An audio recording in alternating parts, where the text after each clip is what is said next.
Greetings and welcome to Lesson 3, The French Revolution and Napoleon. My name is Dr. George Gavrich. Joining me will be Lieutenant Colonel Scott Stevenson. If you remember, we were with you with Lesson 1. And based on that performance, I know they can hardly wait for what we have before. Exactly. And since last time we talked about limited war, it seems like we shouldn't stick on the same message, but talk about something different. What we're going to be talking about is a revolution in military affairs of a tremendous scope. If you remember when we talked about the age of Frederick the Great, is an age of limited war where armies fought often for just the territory next to the kingdom. The battles basically lasted less than a day. Most of the battles were sieges. On the rarer side did you have open field battles. With the French Revolution and the emergence of Napoleon, warfare is going to take on a whole different dimension. We're going to be talking about Napoleon being able to raise a 500,000-man army plus and march all the way to Moscow, while at the same time having a 500,000 army down in Spain. Something unheard of. A war economy that can sustain battles for several days. Napoleon said, I could lose 30,000 people in one day and fight again another day. Something Frederick could not afford to say, something monarchs before him could not say. So we're talking about a transformation in warfare from an age of limited war to what some people say starts to move toward total war, general war, where battles and armies are on a whole different scale than ever before. The way I think this lesson could be organized is it's important to see that any great commander, like Napoleon, a genius, military genius, is a product of his time. So it'd be good to talk a little bit about the French military and the innovations they're trying to bring in, then talk about the French Revolution. Some say there couldn't have been no Napoleon without the French Revolution. What impact does the French Revolution have on warfare? So in the first case, we're talking about some military influences. In the second case, non-military influences as they shape and help explain this new warfare that emerges. And then we need to talk about Napoleon himself and the system that he creates. What changes does he bring to make for warfare on a whole different scale, and then end by looking at how he gets defeated at Waterloo and his undoing. Let's look at first the French military. If you remember, Frederick the Great beat up on the French military. After it was all over with, a good number of French officers, serious about their profession, thought about how they could reform so that they would not be beaten by Frederick again. And I think it's important to talk about some of the changes that are brought about in the French military, because Napoleon's going to be raised as a young officer in this monarchical military, the Ancien regime, and he'll take ideas of those reformers and put them together. So let's talk a little bit about the French military before Napoleon and the French Revolution. There's a couple of figures that get mentioned, or several figures that get mentioned over and over again. One of them is Guibert, who talks, is making some stabs at the military theory, and we talked about military theory. Could he be like the Tofflers of back then, or great thinkers looking at the future and the present and making sense of it? Depends on how you look at the Tofflers, doesn't it? Okay. All right. But here's a fellow who's thinking about the future war, says that war may take on a whole new scope that once you get the people involved. Remember in Frederick's time, normally you try to keep the people off the battlefield. You have your trained professional armies, and again, the ideal is to be able to march an army through a province and have the population not even know about it. But what happens if you get the population involved? This may throw things off. Guibert's got some theorizing about that. Of course, he can look across the ocean in the last lesson, Lesson 2, about the American Revolution, and see there is a people involved. And what does that mean for the future warfare? Absolutely. Some thoughts about that. There's another fellow named Gribeval who institutes a whole bunch of changes, especially in French artillery, toward making it more mobile, more of a instrument of supporting maneuver on the battlefield. He lightens up the caissons. He lightens up and standardizes the different pieces of artillery and makes that a much more useful, effective tool than the heavy guns that had to be dragged around the battlefield. And once you set them in place, basically they stay there for the whole battle. Under Gribeval, French artillery is going to probably be the most technically advanced in Europe. I think the interesting point there is Frederick was very very good with his infantry. They were the centerpiece of his army. The French cannot drill to that level, they feel. Is it a cultural problem? A cultural problem. So they can fall back on what makes their strengths. They got famous engineers and they got famous artillery people. They've got more resources so they could build more artillery pieces. So what they end up doing is playing to some of their strengths, building up the artillery. They have the resources to have more artillery pieces, standardize it, make it lightweight, and you've got some artillery theorists who are saying, if we can do these things with artillery and start massing it because it's lighter, faster, we could maybe make artillery the decisive arm on the battlefield. A kind of a revolutionary thought. Napoleon is what, an artilleryman? Indeed. He is exposed to these ideas, he's exposed to these reforms, and he is in one of those experimental units that's playing around with these artillery pieces. Well, I think it's also interesting, as a Corsican, a guy who shows up at military school with a heavy Italian accent, he's sort of an outsider, and he doesn't have access, coming from minor Corsican nobility, to the more fashionable regiments, either infantry or cavalry. So for him, going into artillery, which accepts middle class and lower nobility into, is kind of a logical thing. Sure. But he starts out as an outsider. And here's a guy we see early on with kind of a fire burning in him, and he's willing to accept these changes that he sees going on in the French army, and he's doing some thinking of his own. He's doing a lot of intensive study of military history, in particular. I don't emphasize that fact. But like Frederick the Great, we should emphasize that too. We should emphasize that as well. I think we're onto something here. All right. But as you say, he comes up under the old monarchical army, but here's a guy who's already thinking, perhaps beginning to think outside the box. But it takes a series of circumstances that sort of give this young Corsican upstart his opportunity. And here's where as an instructor, you've got some decisions to make.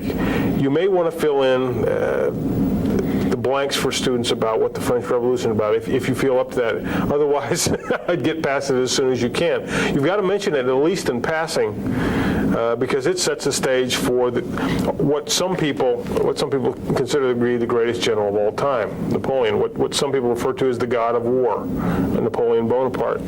He's a product of his upbringing in the old army. He's a product also of the Revolution. The French Revolution is a complicated thing, and whole libraries have been devoted to it. A lot of it has to do with the financial crisis that hits France in the late 1780s. Part of it brought on by supporting our own revolution. Part of it by a long series of wars attempting to gain some domination in Western Europe. Financial crisis that allows some classes in French society that haven't had a voice, middle class and lower nobility, rise up and attempt to seize a larger measure of power. And, well, it's also, I think it's an agrarian and an economic crisis, lead to a political crisis. You know, the king attempts to flee the country, Louis XVI, he gets captured, he gets beheaded, and all of a sudden, all the crowned heads of Europe are starting to get a little nervous about what does this mean when people can rise up and overthrow and then execute a king. The whole system is at risk here, and so all the major powers unite to put down this French Revolution. Sort of like the Bolshevik Revolution brings in the rest of the world against it, and the Iranian Revolution, when it emerges, people want to stop it. Yeah, you don't play with revolution. Well, this is a key element here. Again, we talked about Frederick the Great in the 7 Years' War. You look at the correlation of forces against him, he doesn't have a chance. You look at the same thing with France in 1793, 1794. Its army has not fallen apart, the old monarchical army. It's lost its officer corps. About a third of its enlisted ranks have gone off and deserted. It is in bad shape, and all of a sudden it's facing the various houses of Europe are marching on its frontiers with big armies, and it looks like this revolution is going to be stamped out just as quickly as it rose up. The question is, how does a revolution like this, made by the people, how does it defend itself? What do you think? Well, I think one of the things that is important to ask is, what does the French Revolution do to the character of war? And there is, first of all, a major change in the political system. we see nationalism rising up, the power of the people. This is really, you could say, the emergence of the nation state. What then means in this revolutionary fervor is people see, wow, the old monarchy's gone away, a lot of the aristocrats are fleeing. I have a stake in this revolution. People who are nobodies are all of a sudden head of revolutionary committees. They have a stake in saving this revolution because this is a government for the people. So what you see is where the peasant tolerated soldiers marching by, or it's probably more in the cities, tolerated soldiers. Now he's willing to take up arms and join and go out on the field and fight under this elan, the spirit of revolution and nationalism. And it doesn't need to be motivated. Yeah, it's got the motivation within. Now you've got to somehow drill him, train him a little bit, and you've got enough of the old guard to help with the professional side, but you've got a lot of now these guys willing to fight. So there's a zeal that takes them for a few years and helps them to win on the battlefield. That's one thing. So the nature of the political state has changed, which means if you want to fight Napoleon, or before that, the revolutionary regime, a lot of military people who are progressive will say, you've got to change the way we do business with our own people, so we get them on our side, and we see this flow of the nation state into the rest of Europe. That's one thing, I think. Yeah. And then the second thing is, if the state has changed and become more nation state, the army has become national. You no longer will need mercenaries as time goes on because you will conscript people from within. These people don't have to be called up. They naturally rise up when the call comes and says, we need to fight for the revolution. They'll start going out. Coercion helps sometimes. A little bit. But as time goes on, what has happened? You haven't changed the industrial base. The agrarian society has not really changed. But what has happened is people have been fired up within a short period of time, and now we have a new standard, a new mindset. So like you start with your first income tax, little, and then you build on it. What then happens is you can now take that fervor, you could take that mass army that's 1 million strong armed, and now put in the mechanisms, the coercion, the conscription. So from now on, you can mobilize the society and raise armies on a much larger scale, which means you could take losses on a much larger scale than before and replenish them with conscription. So we have the emergence of national armies and wars of nations. Yeah, whereas in Frederick's time, a single battle can decide an entire war. When the French revolutionary regime can put, in the mid-1790s, 1 million men into the field, all of a sudden, you can't beat those guys in a single battle. You're going to have to organize a campaign. You've got a whole new order of problem here that you've got to take on when you're facing 1 million. Now, it's still a ragbag force, let's face it. How are you going to take, you've built an army, but if it's still these untrained citizens, how are you going to turn this into effective force? And that's the problem that the revolutionary generals faced. It's a thorny problem, a pressing problem, and especially because the revolutionary leaders tend to take generals who lose in battle, and they tend to make an appointment with Madame Guillotine. So if you're a general, you're motivated to think about better ways to organize all this massive manpower you have. That's a good point. One of the solutions they come up with that's relatively ingenious is they'll take a battalion of the old regular French royal troops, and they'll put them with a battalion or two of these new conscripts to create what's called the demi-brigade. The idea being that the well-drilled, well-disciplined old regime troops will serve as an example for these new conscripts who, as willing as they may be, don't know a thing about fighting, and make them their example of these royal troops, these old royal troops, will turn this demi-brigade into effective fighting force.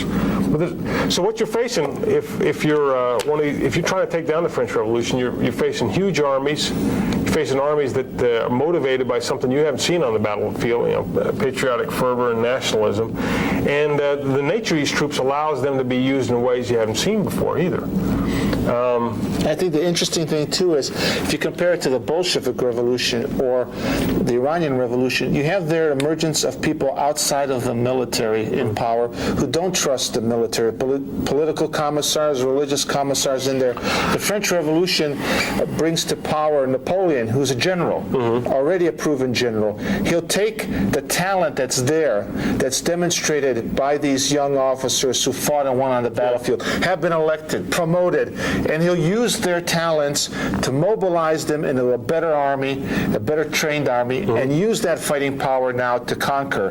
Rather than fear the army, subdue it, he will use all its resources to the maximum, which is interesting. Yeah, Napoleon is probably a guy in the old Royal Army, probably doesn't get beyond captain or major in the career. And all of a sudden, though, due to being at the right place at the right time, defending the national government against a coup attempt with the famous whiff of grape shot, all of a sudden gets elevated to general, gets a theater command down in Italy, becomes a national hero, and this is a springboard to eventually to take power. But he's going to bring his own genius to this piece, but you got to remember that he is inheriting, like Frederick inherited the system his father built, Napoleon will inherit some important advantages from the French Revolution. Number one, they've answered the problem, where does the manpower come from? It comes from the entire populace. Number two, where do the officers come from? Well, as George has said, you now recruit across all classes of society. Use some of the old officers if they're willing to serve. Most of them have gone overseas or been beheaded. But you recruit by talent now, by merit, which is a revolution in itself. Okay, I got the people, I got the officers, how do I arm them? You orient your entire national economy toward supporting these huge new armies you're putting in the field. This is the first appearance of what some people call war socialism. A war economy. Yeah, war economy. And that's done by a guy named Carnot, who's called the organizer of the revolution, even before Napoleon takes over. He is now helping to organize the state to keep these guys funded. Okay, so funding is another piece too, but we're going to orient our government toward producing the resources. So I've got the manpower, I've got the officers, I'm going to orient my economy toward keeping them equipped. Now I got yet another thorny problem. How do I feed this mass of guys? Well, here again is another problem. And this sort of has impact on strategy. If I got this huge mass of guys to feed, number one, I'm going to be benefited by the fact that agriculture has taken off during this period of history. It's going to be easier to feed the guys if I let them loose across the land. Now, Frederick couldn't do that, but I can let these guys go out and forage across the land, and send them out. Hey, Pierre, go out and find us some chickens for tonight. And I can have some reasonable expectation Pierre is going to show up later on tonight. Probably with a bottle of wine. Pierre, being resourceful guy that he is, I would hope so. By the same token, the road networks have increased, so this increases my ability to disperse armies to go out there and forage. Right. But still, the trouble is a foraging army is going to leave barren countryside behind it. So where do I want to deploy this army? Well, the ideal place is not in France. I want to take my act on the road, And if I'm going to have this huge army, I'd much rather fight with it on foreign soil. Let him do his foraging in Germany or Poland or Italy or anywhere, but in France. Now, if I have an army that relies on foraging, I still have a problem, because if Pierre's in the lead brigade, life is good. You're going to find plenty to eat as you get on the road. But if you're Gaston in the trail brigade sucking dust, there's not going to be much left when you get there. That's right. What's the solution? Well, this is a thorny one too. A lot of starving goes on in these ill-managed armies. One solution is start putting your armies on multiple axes.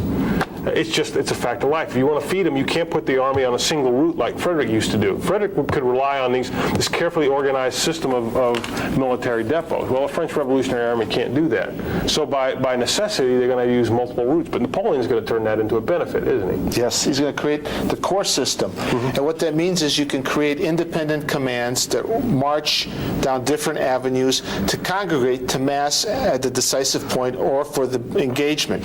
What's interesting then is you've got to make these corps be able to be fighting independently. Well, why is that, George? What happens if they get caught by themselves out there in the middle Against of an enemy army? And they get defeated piecemeal. Well, yeah, if it's just a force of infantry, the enemy using combined arms were overwhelmed with artillery and cavalry. Right, so what you end up doing is making these corps combined arms. You give them artillery, you give them cavalry, and you give them infantry. You've got basically independent command, a corps system of combined arms. Whereas, go back, remember when we were in lesson 1, was it, with Rossbach? When you looked at Rossbach, you had what? On the hill was the artillery, Seydlitz and his cavalry were hidden behind a hill, and the infantry was in a different place. All the arms were there, but they were not integrated at the level of integration that we're going to see with Napoleon's army. And it means now independent commands, armies not marching as one single army, but on multiple axes, each corps independent. I still got a problem with that, George, though. That's why If I'm Frederick, I know I've got everybody in sight. I can keep track of my army. I can orchestrate its efforts on the battlefield. But if I let these guys go marching off across country under separate commands, how do I keep control of this mess? First of all, you've got to get good intelligence, you've got to have a good courier system, and you teach them that you march to the sound of gunfire. So what you'd have to do is find subordinate commanders who can use their own initiative. And well, you don't have to necessarily find them. They've all, in a way, been developed by this long series they've of revolutionary surfaced for you. So you've got your future marshals there, and all you got to do is just kind of give them a promotion, a marshal's baton, and they've got the experience to be able to fight independently. And then when the fighting starts, you teach them, you march to the sound of the guns. So that's kind of like a satellite message coming down to the commander. There's fighting over there. I know what's fighting. Napoleon wants me to move there, so I move over there. Okay. Well, that's good. And what does that mean then? It means you can. It's going to be more difficult when that enemy comes out as a single army. Like if you look at that Prussian army coming out, it's in Frederican spirit. It's well disciplined, finely tuned, old generals who believe in Frederick. You know, this is the army of the 18th century. They're going out to meet the new army, and they can't figure out, because it's going to be coming on multiple axes, where's the main threat? That's the example I use with my students. If you're looking for Frederick's army, it comes at you like this, okay? It comes at you like this. Is there any doubt where the main effort is? Now, it's right there in that fist. If it goes like this. Okay? But what you see with Napoleon is that. You see multiple columns. Okay, so I'm a commander. Where's Napoleon's main effort? Is it here? Is it here? Is it here? I'm not sure. If I attack this guy, and I guess wrong where the main effort is, what the rest of the guys will collapse on me. And that's part of Napoleon's part of his system. He moved by corps that would move in a box, say a corps at each corner of this book here. Let me put it down here where you can see it. All right. And if you go after this corps right here, the other ones are trained to move against your flanks, wherever you hit it. If you hit it here, for example, the other guys will move to the sound of the guns. They're about a day or two within each other. Each corps is designed to fight independently. It's designed to fight just long enough for the rest of the corps in that box to come to his rescue. Well, what happens if I'm coming at you in a coalition? Here's a Prussian army, and here's maybe a Russian army. I'm coming towards you. What does the corps system allow Napoleon to do? Good question, and you'll see this again and again. If we unite, he uses it it more powerful. You see Napoleon using this in his first campaign in Italy. You see Napoleon using his last campaign at Waterloo. Is fix one force or slow it down, and mass on the other force. He is a master exploiting the interior lines, exploiting the enemy, the division between enemy troops and coalitions, massing on one and then turning around and beating the other. And he'll do it again and again and again and again. Now, we've talked about his system. I think we ought to talk about the guy himself too. What makes him special? You know, we said he inherited all this good stuff from the French Revolution. You know, is he just a lucky guy who happened to be at the right place at the right time, or does he bring something special to the art of war, to the battlefield? What do you think? I think, first of all, I would say he's partly a product of his time, and that's not to demean his accomplishments. We're all products of our time, for better or for worse. So he does benefit from the French Revolution and what it brings to warfare. He does inherit some good ideas and reforms from the French military. So I think, yes, you have to look at, he is partly a product of his time, and he's partly lucky. But there's nothing wrong. What is it Napoleon once said? If I have a choice between a good general and a lucky one, I'll take the lucky one any day. Any day. Now, I would say that one thing, too, they say about Napoleon is that through the study of history, reading a great deal, studying the masters, including Frederick, he developed in his own mind how he was going to command.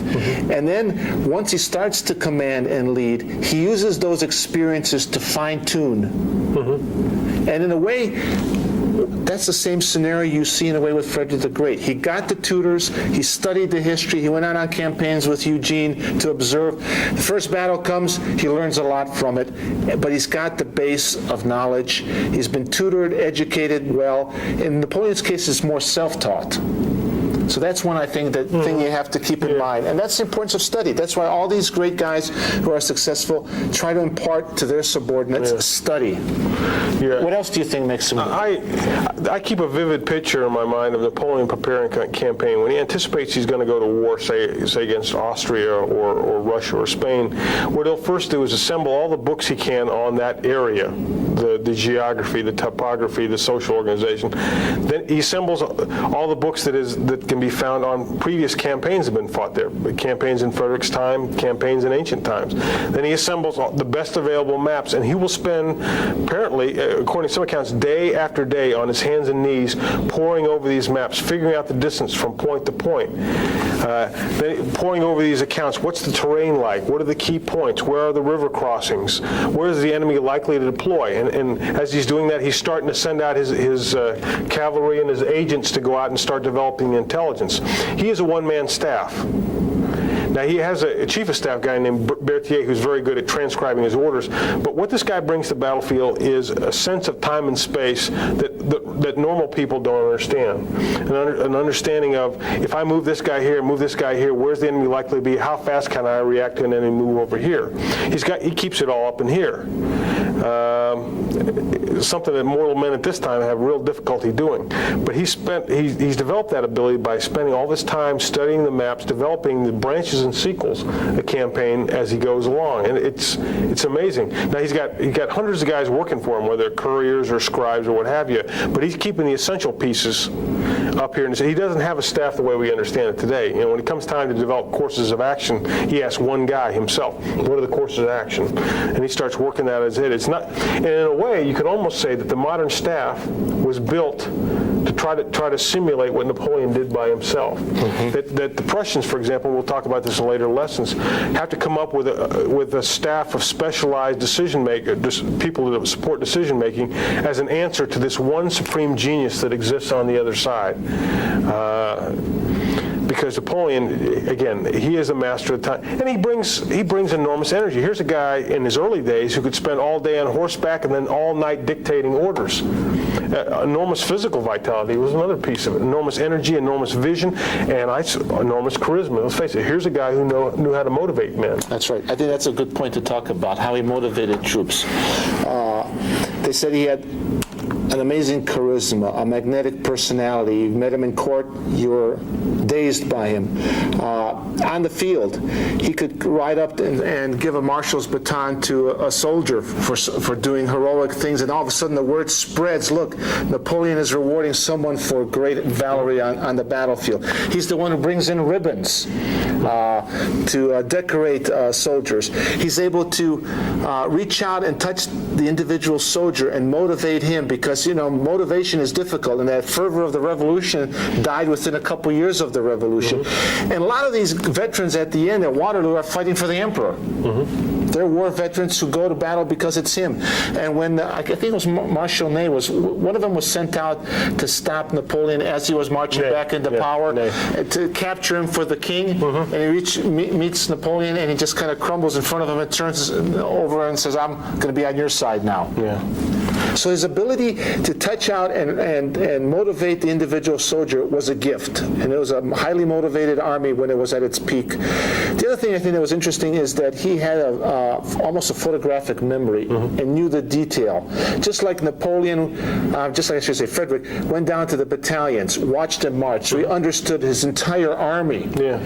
Napoleon could remember details, and he'd go through logistics records. Names. Could walk through a regiment and remember the names of the old veterans. Yeah. And then there's a battle going to take place at potentially a battle at some seaport. He'll ask about, are those batteries still on top of that hill? So here's the thing, that as you go up higher in rank, don't forget those little details that take you down to the point of the hill. There's another piece to it too, and it's in your instructor notes that I'd add as kind of a counterpoint to what you say is capacity of detail. This famous quote by him, he says, there are in Europe many good generals, but they see too many things at once. I see only one thing, namely the enemy's main body.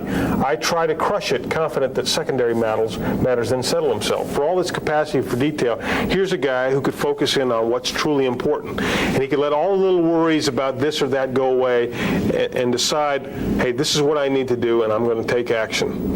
The French have a word called coup d'oeil, kind of intuition about what reports to discount, what reports to accept, what are the key matters of this fight here. There may be some fog and friction out there, but I can focus in on what's really essential. And going after the enemy army was one real change he's made to warfare. Remember, in Frederick's time, if you want to avoid battle because an army was a big investment, so you tended to fight sieges that ended up deciding the fate of a local county or a fortress or a province. In Napoleon's time, in Napoleon's way of war, there was one object. It's the enemy army. I crush that, then I put my foot on the enemy's neck and I dictate peace. I hit him with a decisive battle, crush his army, then I can have my way with him. I have the troops to do it now. The French Revolution has given me this huge army. I can risk battle now. I can go out there and go for the decisive action. And I'm going to hit him with this thunderous fight, stun him into submission, dictate peace to him.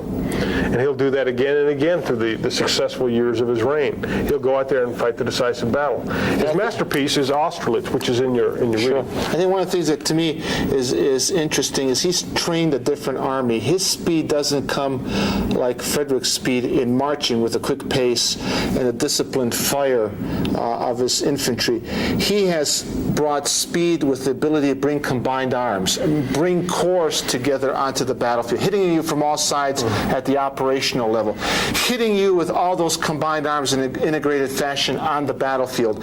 And with artillery being so much more important, you don't have to spend as much time training your infantry like Frederick did. You make it more of a light infantry, all-purpose infantry, so you don't have to train it as much. It can be replaced much faster than Frederick's. So now if you want to fight against Napoleon, you've got to mobilize your society differently, you've got to be able to sustain losses at a much higher rate, and you've got to be able to replenish and adapt some of the things that Napoleon does, which means you take a little bit of the corps system, you take his infantry, artillery, and cavalry tactics, incorporate them, da-da-da-da-da-da. Yeah, and if you're a European monarch trying to fight, this is a brand new way of war, and it's stunning. It's faster than what you've seen before. It's more massive than what you've seen before. The tempo of warfare is like you've never seen. Napoleon's constantly operating inside the decision cycle of his enemies, who are used to moving in that methodical single column from siege to siege. Now here's a guy who comes at you in multiple columns and wants to fight the big battle. Oh, what you going to do? The case study that you're offered is Austerlitz. And again, as I said before, Napoleon's masterpiece, and offered as a kind of it's amazing example of how Napoleon sees a battlefield, has pictures in his mind, establishes what we'd call in modern parlance information dominance, has an outstanding deception campaign, and then on the tactical battlefield, we've talked about his operational feel for a fight and when to bring the corps together, but the tactical feel, the minute-to-minute awareness of where units are, how long his units can hold out, when the enemy is going to be in a really vulnerable position, and then deciding at the exact right moment to commit his reserve into the enemy weak spot to exploit the situation he's already set up days before the battle even goes on. He also is aware that the enemy's decision cycle, because it's a coalition, it's Russians and Austrians, it's the old style command and control where the monarchs, the Austrian emperor and the Russian emperor are at least in name, if not in fact, in charge. There's no coalition doctrine these guys could work off of. No fails to help integrate them. I think the thing that I think is important, when I look at coaching, if you've got a talented team like the Bulls just won, there's so much more freedom that a coach has in how he plays the game. He's got the talent, he's got the confidence. I think what you see in Austerlitz is a confident Napoleon who can take a risk. It's amazing. We say in warfare you go for the decisive point.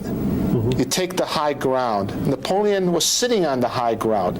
He's afraid that the coalition won't attack him. He wants it to attack him, so he comes off the high ground and lets the opponent take it, which already now becomes seductive to the coalition. Napoleon must be weak. He's withdrawing from the high ground. Then he starts digging trenches like he's preparing for an attack on him rather than preparing himself for the attack. Oh, and his right flank is weak too. And that's amazing. And that takes risk, and only a person who has confidence in himself and in his system. Because I think, as we'll see in Waterloo, it's a tired Napoleon, but it's not the same army. He doesn't have the same generals under him, marshals under him. He can't take those kinds of risks. So units that are well trained, well motivated, give a commander so much more opportunity to take risks because he can rely on those people to do their thing. And in each of these cases, like in Rossbach, in Leuthen, here we'll see in Austerlitz, these subordinate commanders, if you got into the detail of the battle, are helping to bring victory to the supreme commander.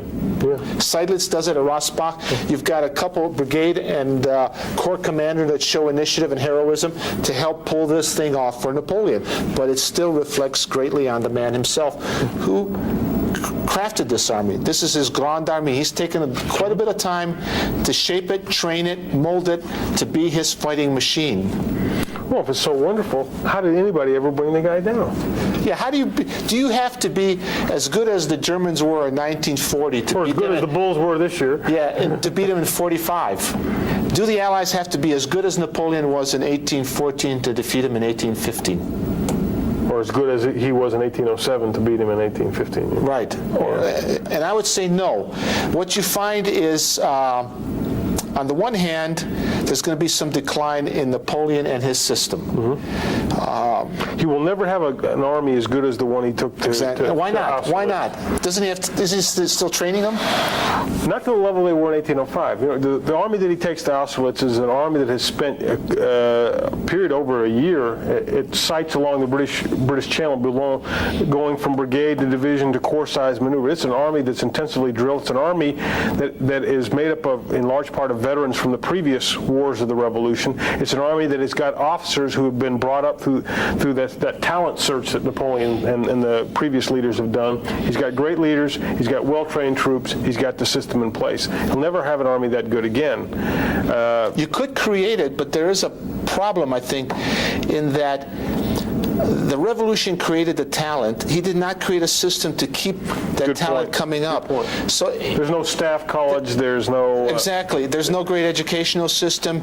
So what that means, it all depends on Napoleon. And when he's losing, or there's marshals, or they're starting to age and not be as good, he does not have the ability to create a new generation of leaders to replace them.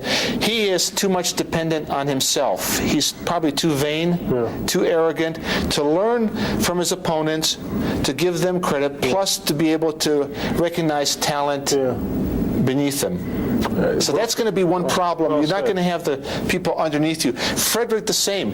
He dies basically with a pretty good army, but it's dependent on him. You don't see any great leaders emerging after Frederick. The guys that are in charge are old guys who just want to imitate Frederick. They don't want to change the system. Which in large part explains why the Prussian army gets spanked so bad in 1806, gets a national humiliation at the hands of Napoleon. That's the second of his two classic victories. First Austerlitz in 1805, then there's Jena in 1806, and he's taken on the best armies Europe. It humbled him, and he's the master. You know, where do you go from here? Well, again, just like Frederick had to face an Austria that's constantly getting better, raising the standard, Napoleon's going to have to face enemies that are forced by, if they're going to face him, to improve themselves. Austria is one example. Prussia's another. And there's Napoleon himself. His eyes get bigger than what he can digest. He looks around. He says, I'm going to make Europe one gigantic embargo against the English, who are the only guys at that point who are holding out to him. By 1807, 1808, the only people who are holding out against Napoleon are the damn British, as they say. He can't get at them because he's thwarted by Nelson at Trafalgar. He can't build a French navy that can face him. So he's going to put a blockade on. He figures he will humble this nation of shopkeepers with the continental system. The problem with the continental system, there's some leaks in it. The most prominent at each end of Europe. At one end there's Spain and Portugal, and at the other end there's Russia, who don't want to play along. So Napoleon says, well, I got to bring these guys in the system. In 1808, he goes to go through Spain to get to Portugal, to clamp down on them, ends up in a campaign that turns into a people's war. The Spanish people rise up against him after he deposes their king. He gets into a long, bloody, brutally ferocious, and lots of atrocities on both sides, guerrilla war in Spain that eats up, by some estimates, as many as 500,000 French troops over the period from 1808 to 1812. It's what is called the Spanish ulcer that eats away at his army. At the other end is Russia. Now, that's a whole different thing, isn't it? And what's interesting there is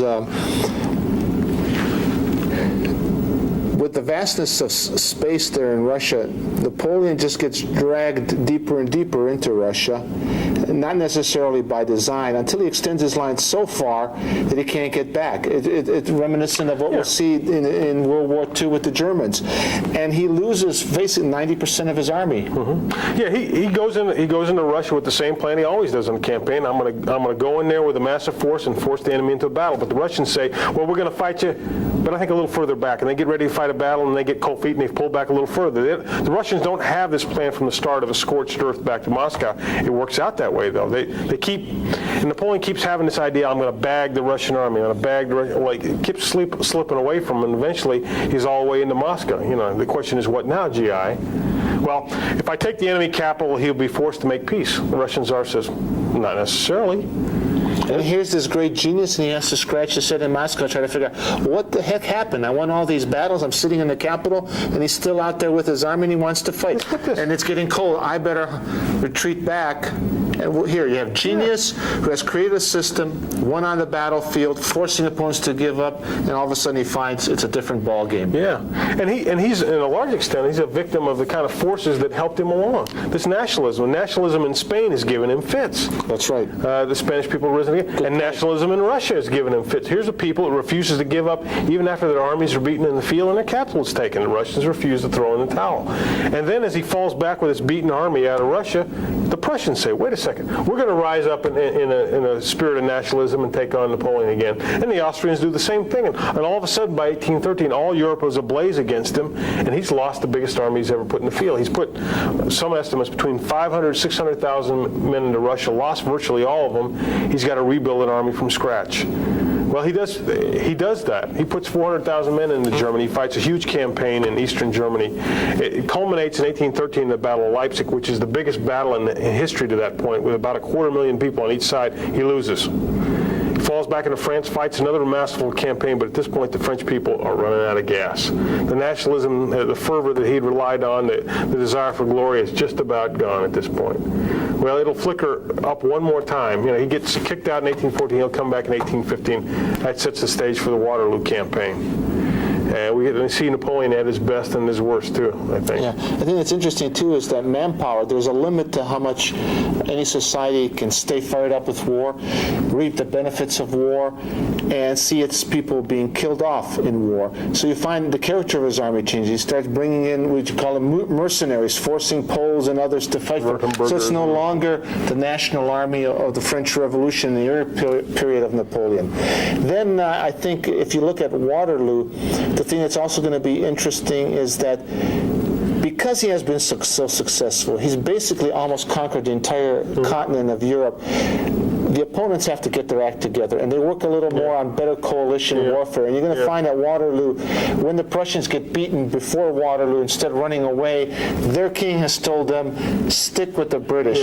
Don't give up, because divided, we're going to fall. United, we're going to stand. So this defeated Prussian army, or at least part of it, instead of pulling away to its logistic lines, moves toward British to fight against a couple approaches that I'd recommend for Waterloo, and I think there's a real accessible article in here, The Downfall of Napoleon at Waterloo by Britt.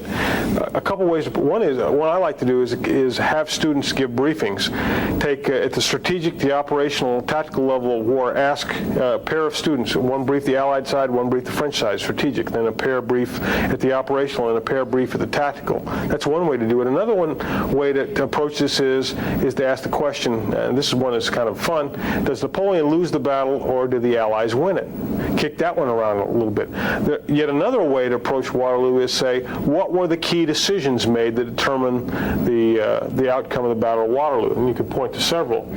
One is the one you talked about, the Prussian decision to fall back, to link up with the British. Instead of falling back toward Prussia, they moved north toward Brussels, and they arrive in the nick of time to save the battle at Waterloo. That's one key decision. Another key decision may be Napoleon's decision to send Grouchy after the Prussians. Picks the wrong man. Grouchy doesn't do a good job of chasing them, and as a result, the Prussians get away. What are some other decisions you think are key? One decision that he doesn't make, no deception. Just a frontal attack. If you look at Austerlitz, he did some kind of things to force the enemy to come out. I think the enemy's learned that he's not going to come out and play to his strength, but he didn't try anything to deceive him, didn't try a flank attack. It was basically frontal assault, and he left the wrong guy in charge for that. I think there's a good point there, too. I think his personnel decisions are key in this, too. You look at the corps commanders he has at Austerlitz. None of these guys are going to play a key role at Waterloo. Soule, who was one of the corps commanders who led the key attack at Austerlitz, he's a chief of staff now. Okay, he has to be. Well, Napoleon decides he's going to give him that job because he's lost his old chief of staff. Davout, who held the right flank as the key player at Austerlitz, is now back in Paris holding down the political situation as Minister of War because Napoleon's worried about his rear area. So all of a sudden you've got a key corps commander now doing political military stuff. Lannes, who was his key commander on the left flank at Austerlitz, is dead.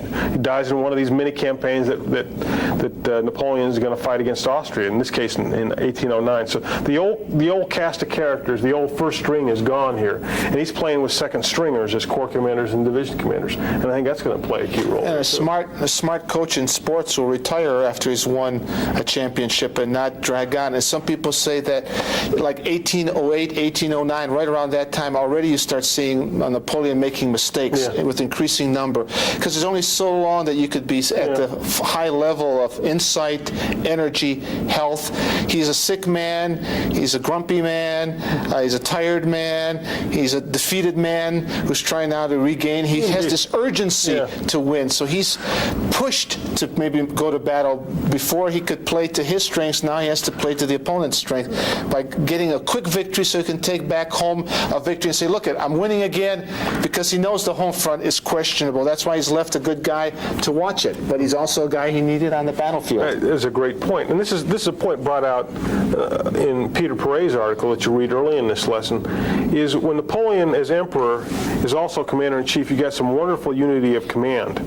It allows you at the strategic level to move inside this decision cycle of the enemy, but there's the downside of it, too. According to Perret, and I think he makes a good argument, Napoleon doesn't know any way to fight but total war. He doesn't know how to fight a limited war the way that you might have in Frederick's time. So he forces his enemy to fight a total war back against him. There can be no negotiation with this guy. You have to crush him, because that's the only kind of war he fights. Because he unifies the political commander and the military commander together, there's no checks and balances in the system either. It means when Napoleon, the military commander, wants to go out and fight the campaign, there's not a political leader who said, no, let's tailor this campaign to the political objectives we have. Together they have one objective: let's go out and crush the enemy. And in the end, that's going to be a downfall. There's no political restraint to this guy who's out there trying to win the decisive victory all the time. Right. One way that I like to look at Waterloo, you might consider it, is that you've got three different armies going to battle. You've got the army of the 18th century and the British. They're still very much a mercenary, emphasizing marksmanship. They haven't changed that much, because their army just goes ashore, stays close to the Navy, does its fight. If it needs help, it runs back to the fleet and sails away. Then you've got the army of the moment of 1850 in the French army, a sick army, a tired army, a badly bruised army that is not the army of 1804, 5, 6, 7. And then you've got Force 19. You could bring that that up, appearing with the Prussians, and that'll help set the stage for the significant reforms that the Prussians are going to be making. That'll set a new standard in warfare, replacing that of Napoleon. But it'll take until 1870 for everybody to really wake up and say, this is now the first-class army. Gone is the French army. It's the Prussian army that's, again, setting the standard for warfare. It's an excellent point.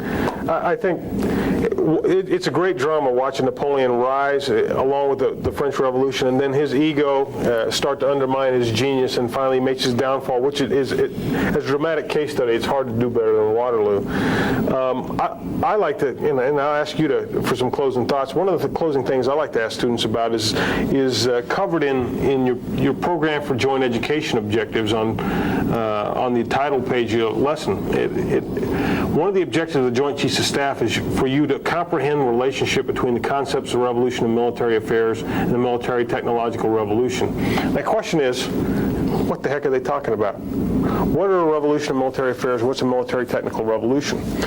Well, military technological revolution, in short, by some definition, is when major technological developments come along and change the face of warfare. Let's say the appearance of the atomic bomb or the development of the Panzer Division or something like that.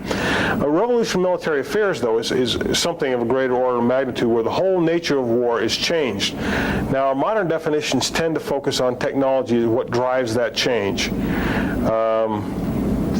Again, the atomic bomb, if you want, the appearance of the tank or the aircraft on the battlefield, something like that, a major shift in the way war is fought. We argue, in the lead article that you have by Parade, Napoleon and the Revolution War, argues that a revolution occurred and Napoleon was a driver of it, or Napoleon was a key figure. Okay, well, this begs the question, what's the technology that drives that revolution? The answer is it's not technology that drives that. At least that's my opinion. And again, this is subject to some considerable debate. I think there's general consensus that we could say that. If you want. Okay. He comes on the heels of a social and political revolution and uses those, along with his genius, to create a revolution. Revolution in military affairs, a whole new way of fighting warfare, a way of war that involves the great masses of people, involves decisive, bloody battles, involves a level of violence. Again, if you had a scale of violence for warfare where this was thermonuclear exchange and this was perhaps peacekeeping, Frederick fought down here. Napoleon took us up here. Now, we're going to keep moving up the ladder as we go on and talk about how warfare evolves in the 19th and 20th century. But Napoleon has taken us a quantum leap in level of violence of warfare. He's taken us a lot closer to the kind of total war we fight today. It's a revolution in military affairs. Driven by technology? No. Basically, he fought essentially the same weapons as his opponents. Absolutely. Good points. To sum up, one point I think I'd like to make that you suggested ways that you could approach Waterloo and get the students involved with little briefings. It made me think that you could set the stage and get more student involvement by assigning one student and say, okay, what most significant change do you see taking place in the French army before Napoleon comes on the scene, and argue why. And that takes them into the Napoleon period and how Napoleon uses that innovation or change. Then what is the most important change that comes about of the French Revolution? Have another student do that. And then what is the key to Napoleon's greatness as a person? What's the key to his system that he creates? And assign each one, have them do a 3-minute summation of their ideas, and that could generate some discussion. Final thing is to kind of sum up this thing about the revolution in military affairs is excellent. If I may, then just what are some of the significant changes, if you could look at them? One is governments have changed. They're more democratic in spirit, and means that they rely more on people power. And you're going to have to make some political reforms to integrate the people in a different kind of way into government. That leads also to changes in the nature and composition of armies. They're going to be more and more national armies with conscription coming from within society and not mercenary armies. And they're going to be large in scope. You're going to have 200,000 man armies appearing on battles instead of the 13,000, 20,000 that you saw in Frederick's Frederick's time. They're going to be larger armies. And what happens with strategy, rather than sometimes avoiding battles, battle becomes the centerpiece, because this large army, you can't run away from it. It's not designed to go out there and demonstrate. A lot of money went into getting it into the field to fight. So it's a battle strategy, and the hope would be to get a decisive battle where you obliterate the army and get a political result. If you can't, you do successive battles, keep going after the person until you defeat him. So it has raised the scale of war, changed the strategy. It's a battle-oriented strategy with the goal to bring political victory through decisive victory on the battlefield. Annihilating the enemy. And it has brought in a new integration of combined arms onto the battlefield, with the main killer now being artillery, or before it was the rifle. You measured combat power by the number of rifles you had. Now it's a different kind of technique now, and you're starting to have combined arms coming together. So warfare has changed, and Napoleon becomes the model of the great general who can fight in this era of increasingly larger armies.